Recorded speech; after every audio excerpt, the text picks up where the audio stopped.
I'm Rob, and welcome to the Electrolander Project. Episode 1, Let the Ridiculousness Begin.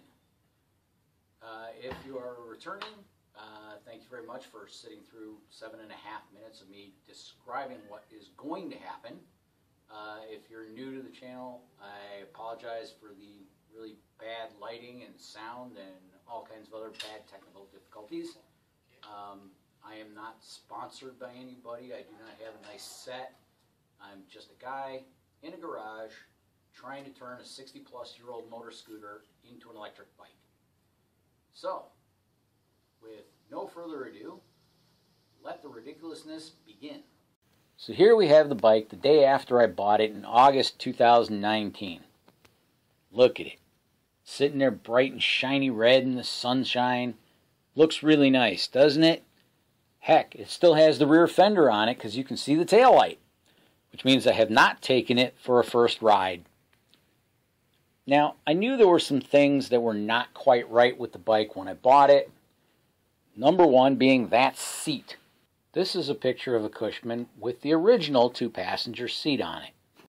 That is not a Cushman seat. But the gentleman I bought the bike from did throw in 2 original Cushman seats that are correct for this bike. They just needed a little reupholstering. And the funny thing is, everybody I showed the bike to who was not a Cushman person said, "Wow, that is a really cool looking seat. I really love that." Except for my friend Tom. Tom looked at it and he recognized that seat because he almost hurt himself on that seat. Because that's the seat from a mid-1970s Vitamaster EXC-2 exercise bicycle. Combination rowing machine exercise bicycle. Slid off the seat and really hurt himself on that. So, first thing to go is that seat. As you can see here where the white arrow is pointing, the gentleman who owned the bike before me had to create a bracket on the front to raise the exercise bicycle seat up high enough to clear the spark plug on the engine. Then he drilled the first of a series of holes in the bodywork that don't belong there so that he could mount his extender bracket to get the seat up high enough. The 4 holes that you see here circled in black are where the gentleman who owned the bike before me drilled out the spot welds that held the hinge for the proper seat. And finally, the US quarter-sized hole he punched in the bodywork to mount the primer bulb for the lawnmower carburetor that he put on the engine. Swinging around to the rear of the seat, we see the 2 springs that are intended to provide suspension for the rider, as there is no suspension on the rear wheel. Unfortunately, this design, which is not a Cushman design, did not provide any pivot point on the front mounting point, so as the springs bounce up and down, it'll basically just bend the frame in the front until eventually it breaks, like working a coat hanger back and forth. Additionally, the crossbar that was installed to support said springs is mounted underneath the body tubes as opposed to on top of the body tubes. So if either of those bolts ever lets go, that bare steel seat is going to drop straight down, break the spark plug, likely electrocute me, and at the very least I'm going to be sitting on a frying pan on top of a really hot engine. So I removed the seat, put it aside, and set about removing the body from the frame. I grabbed the appropriate size wrench, went to take these 2 bolts off, and realized the back one I could take off with just my fingers.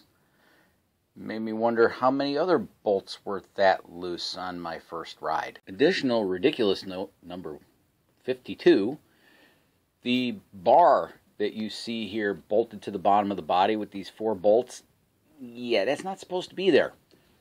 One of the previous owners bolted that on there to hide the fact that the bottom of the body was so beaten up that he couldn't straighten it anymore.